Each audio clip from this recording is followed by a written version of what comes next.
Hey everyone, welcome back to the channel. In today's video, I'm going to show you how to install HD Streamz on your Firestick step by step.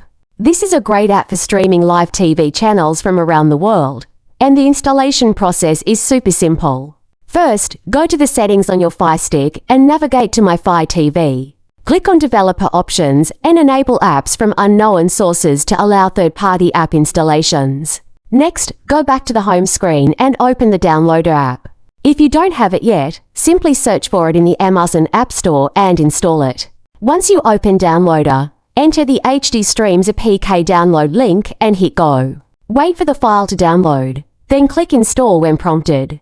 After the installation is complete, open the app and grant any necessary permissions. Now you're ready to stream your favorite live TV channels on Firestick using HD Streamz. If you found this tutorial helpful, don't forget to like, share, and subscribe for more Firestick tips and tricks.